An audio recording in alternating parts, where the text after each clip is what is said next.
Olá a todos e bem-vindos de volta ao Portuguese with Leo. Hoje trago-vos um convidado muito especial, o Gabriel do canal de YouTube Gabriel Poliglota, que como o nome indica é um poliglota, fala mais de 10 línguas. O Gabriel é do Brasil, do estado de São Paulo, e hoje vai-nos falar um pouco do seu percurso de vida e percurso de aprendizagem de línguas e dar algumas dicas para aprender línguas mesmo quando não vivemos no país da língua que queremos aprender. A minha conversa com o Gabriel durou mais de 1 hora e falámos sobre várias coisas, portanto, se quiserem ver a entrevista que ele me fez a mim sobre o facto de em Portugal se ter um nível bastante alto de inglês e a relação entre portugueses e brasileiros, sigam o link na descrição para o canal dele. E se quiserem ver a versão completa sem cortes desta entrevista que eu lhe fiz, vou colocá-la no Patreon para os patrons de nível bacalhau à brasa ou superior. Basta seguirem também o link na descrição. Gabriel, bem-vindo. Obrigado por te juntares a mim. Eu gostava de começar por perguntar, tu atualmente vives em Paris, não é? Mas és do Brasil, estás em Paris, mas tu já viveste noutros sítios ao longo da tua vida. Era que me explicasses um pouco o teu percurso e as línguas que foste aprendendo ao longo desse percurso. Sem problema. Então, basicamente, eu morei... quando eu estava no Brasil, eu comecei a aprender inglês com 10 anos de idade, numa escola de inglês, lá na minha cidade natal de São José dos Campos. Eu completei esse curso aos 16 anos e, basicamente, então, aos 17, eu mudei para o Canadá para fazer a high school, mas o que aconteceu foi que eu permaneci no Canadá e, eventualmente, consegui a cidadania canadense também. Fiquei por lá, fiquei em Vancouver. Então, eu demorei muito para aprender inglês. Quando eu cheguei no Canadá com 17 anos, meu nível relativo de inglês era bom. Por exemplo, comparado com os meus amigos, com outros brasileiros que estavam lá, porque eu tinha completado o curso, eu me dedicava relativamente mais, eu me dedicava bastante para aprender.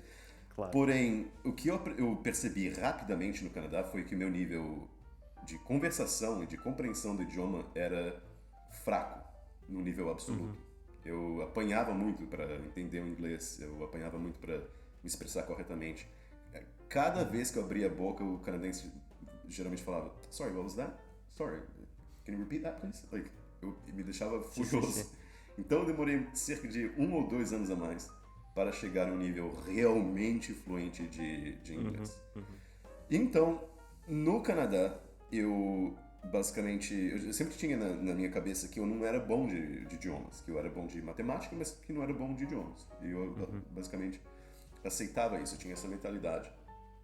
Mas então eu decidi que eu queria tentar aprender francês e alemão, porque eu tinha muita atração por ambos os idiomas. E eu não conseguia escolher entre os dois, então eu comecei a aprendê-los ao mesmo tempo. Okay. E basicamente alternando, eu cheguei a um método que eu chamo dos 80-20 rotatórios e consegui aprender ambos ao mesmo tempo. E cheguei ao B2 em ambos em cerca de 4 anos, que foi bem mais rápido que meu aprendizado de inglês.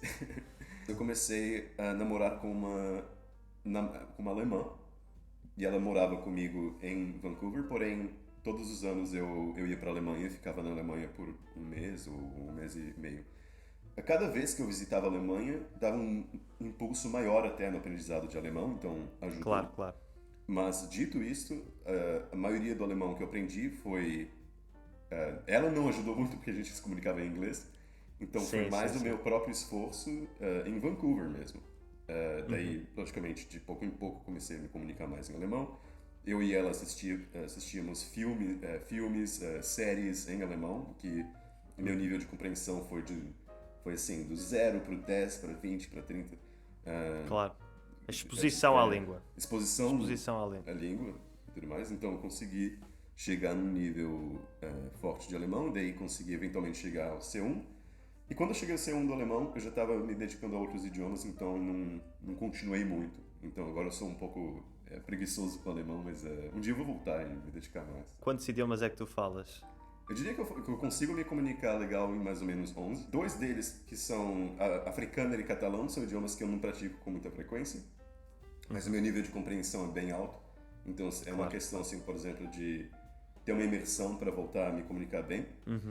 E agora, por exemplo, os outros idiomas eu consigo ter uma conversa legal, mas agora, logicamente, sempre passo por fases. Holandês é um idioma que eu não venho usando muito. Fiz um vídeo em holandês outro dia. Consegui bater um papo legal, mas dá para ver bem as minhas limitações no idioma.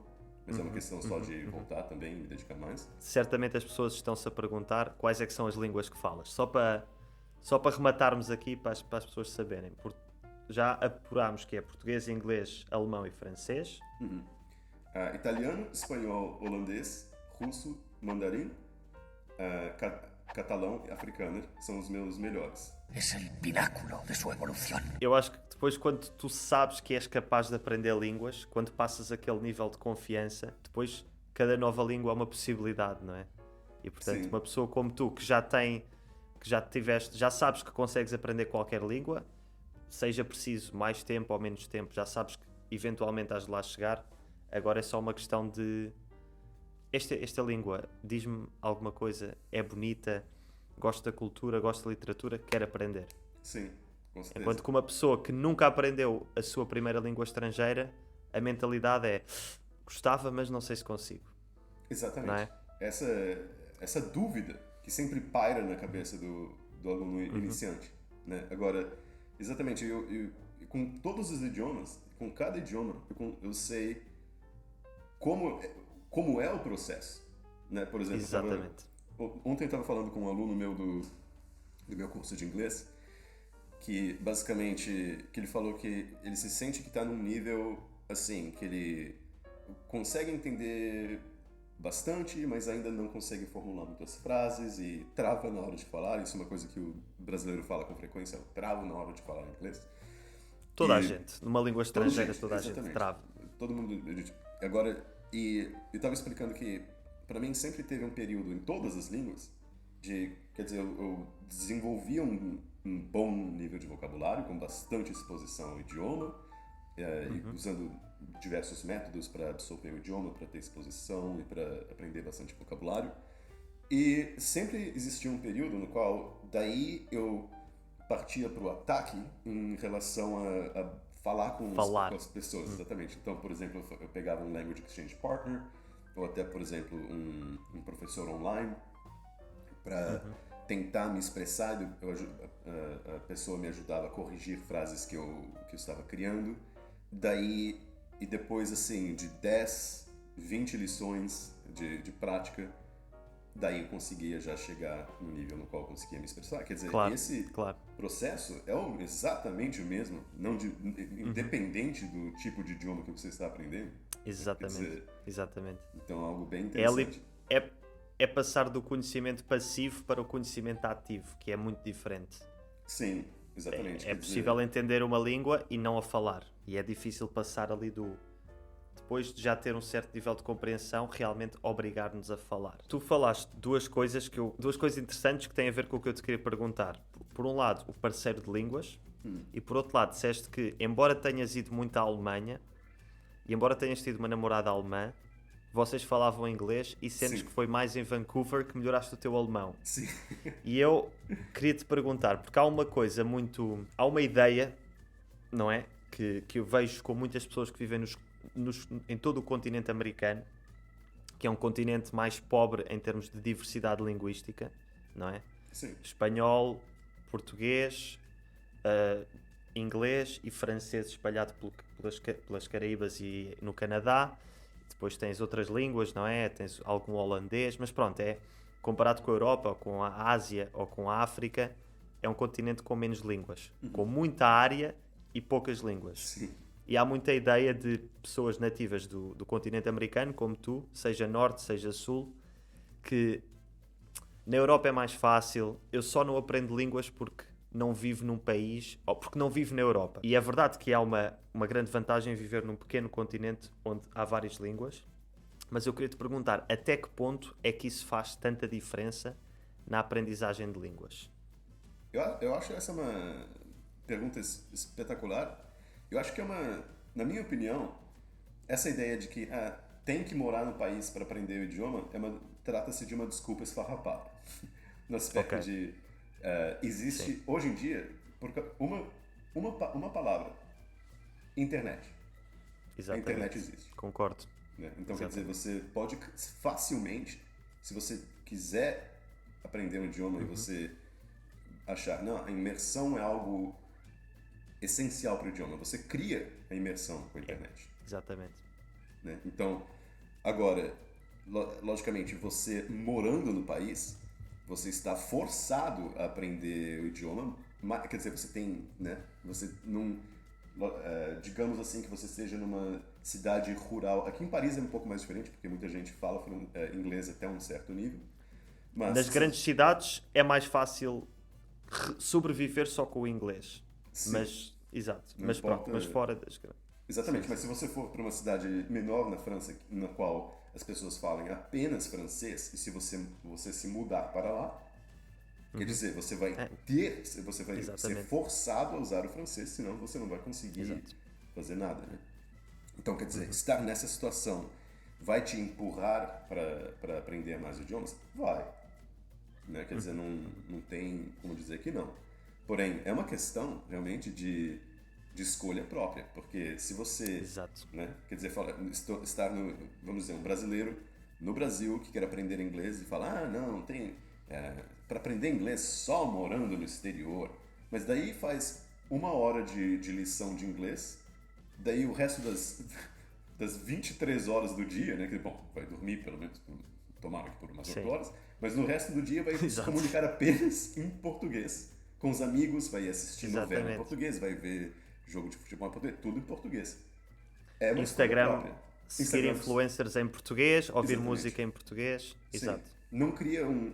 Quer dizer, qualquer pessoa com acesso à internet pode criar um mundo de exposição ao idioma. Exatamente. Então, por isso que eu digo que é uma desculpa meio esfarrapada. Exato. Exato. Eu também acho. Eu concordo que há vantagens em viver num país onde se fala a língua, não há dúvida. Sem Há dúvida. mais facilidade de encontrar falantes nativos e mais, como tu dizias, é mais obrigado. Mas não é condição necessária, também acho. E Exatamente. também há muitas pessoas que mesmo vivendo num país nunca aprendem a língua, portanto, Sim, também há quem tenha a ideia de que, se eu for para o país não tenho que me esforçar e aprendo automaticamente a língua. Também não é bem assim. também não é bem assim. Mesmo exatamente. vivendo no país é preciso esforçar, não é? Com certeza. Não, olha, você pode ver isso por todos os cantos. Mas o que tem de brasileiro nos Estados Unidos, e logicamente todas as nacionalidades, não todas, mas é só porque por exemplo, Conheces melhor a realidade brasileira. sim, exatamente, sou mais Claro, familiar claro. com a realidade brasileira. O que eu vejo de brasileiro nos Estados Unidos ou no Canadá que fala inglês, assim, no A2 ou B1, né? E já mora há anos e anos e anos no exterior. Então, quer dizer, e por quê? Porque mesmo nesses países eles aprenderam o essencial do inglês para se comunicar no dia a dia e tem uma exposição gigantesca ao português, porque a maioria dos amigos Ficou são na comunidade. na comunidade brasileira e se a pessoa estiver feliz com isso, não tem nada de errado com isso. Claro, claro. Mas é só para realmente mostrar que morar no país não é assim, magicamente você vai Automaticamente, exatamente, exato. chegar ao nível nativo no idioma Exato. uma questão, quer dizer, bem Ou interessante. seja, tanto morando longe como morando no país é preciso sempre um esforço. Depois, eu queria também perguntar-te, resumir um bocado os conselhos que tu darias a um brasileiro ou um estadunidense ou um australiano, assim, pessoas que vivem em países muito grandes, países continentais, onde tu quase não consegues sair, custa imenso sair, não é? Tens que apanhar um avião de 14 horas e realmente tu estás rodeado da tua língua materna. Assim, conselhos mais práticos para conseguir criar esse tal ecossistema da internet e conseguir começar a aprender a língua e também para se motivar, porque às vezes é desmotivador. Para que é que eu estou a fazer este esforço se na minha vida toda a gente fala português no Brasil ou toda a gente fala inglês nos Estados Unidos, para os falantes nativos de inglês? Que conselhos assim mais específicos é que tu darias, assim, mais actionable? Sim, eu diria, a primeira coisa é realmente procurar conteúdo que você adora no idioma-chave. Conteúdo, assim, que realmente você se apaixona por esse tipo de conteúdo. Por exemplo, para quem está aprendendo japonês, tem muita gente que adora anime. Quer dizer, daí você começa a assistir o anime, você não consegue parar de assistir o anime. Então você está lá sempre... Quer dizer, esse tipo de conteúdo, quando você se apaixona pelo conteúdo, é espetacular. Então sempre esteja procurando novas coisas no idioma-chave. No início, logicamente, num nível básico, você não vai entender tudo, logicamente. Você pode começar com subtitles, né? No idioma. Com legendas no idioma. Desculpa. Sim. Com legendas no idioma.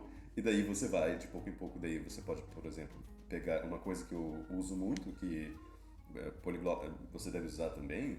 O Steve Kaufman sempre fala sobre texto e áudio.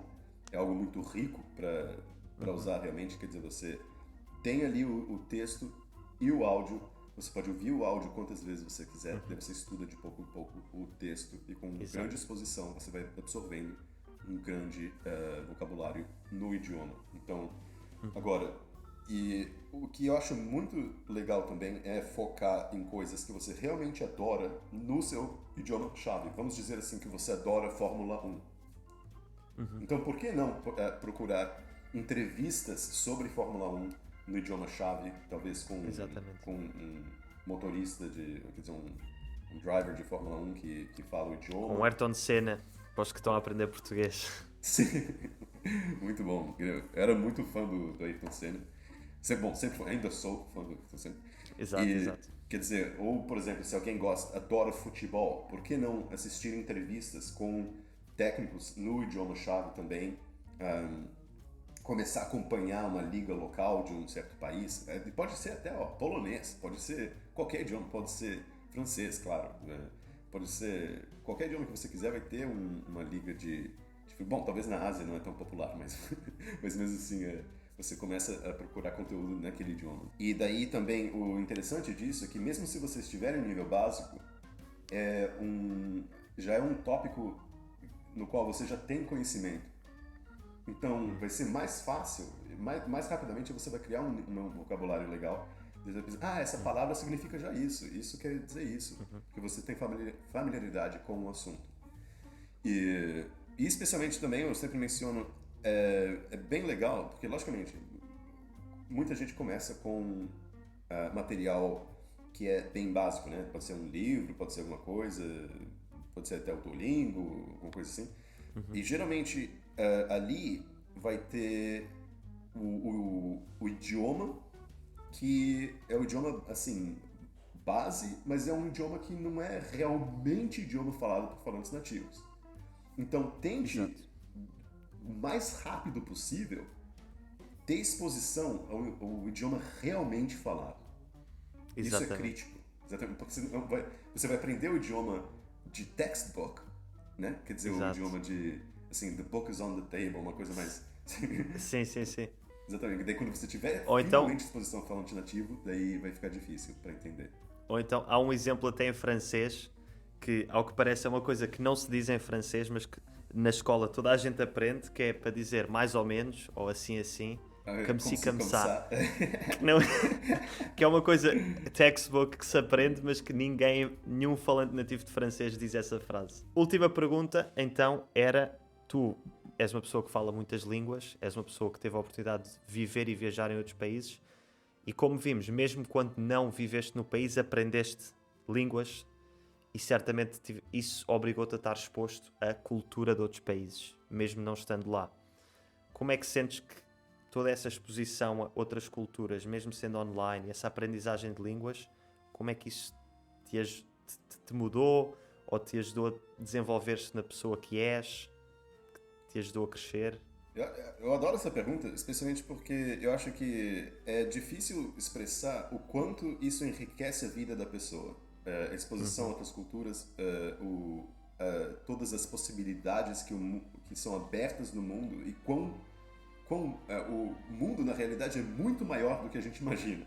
Porque existem tantas culturas tão ricas e coisas tão nobres que você pode ter acesso só se você aprender certos outros idiomas. Então eu acho isso uma coisa muito interessante. Primeiro que eu sempre falo nos meus vídeos, languages connect people. E eu adoro conhecer novas pessoas. Então, quer dizer, você tem possibilidades de negócios, de empregos, possibilidades sociais. Eu nunca me sinto sozinho, não importa onde eu esteja, mesmo se eu estiver sozinho, porque eu sei ali que eu consigo fazer amizades facilmente com idiomas. E agora, em relação à cultura em si, por exemplo, eu sempre me apaixono pelas culturas diferentes. Eu sou apaixonado pela cultura russa, eu adoro a literatura russa. Tolstói, Dostoiévski, e o meu poeta favorito é russo, ele é o Pushkin. E o engraçado do Pushkin é que se você traduzi-lo para outros idiomas, geralmente perde a mágica relativa à poesia. Então, se eu não soubesse russo, eu nunca saberia que Pushkin é um gênio tão grande. Eu nunca conseguiria apreciar a sua arte da mesma maneira. E, por exemplo, em chinês, eu comecei a explorar coisas diferentes. Existem 4 grandes romances chineses, e um deles eu estou curtindo muito e estou assistindo uma série de TV que é baseada nesse Jornada para o Oeste, COD, e é uma coisa tão rica também, e tem princípios budistas, que faz entender melhor a cultura chinesa, e eu estou me apaixonando por esse conteúdo também. E são coisas que você tem sem falar o idioma, ou sem ter uma exposição, ou sem conhecer, são coisas que você tem um conhecimento muito superficial se você lê sobre isso. Então, o mundo se abre com idiomas, e é uma coisa tão linda.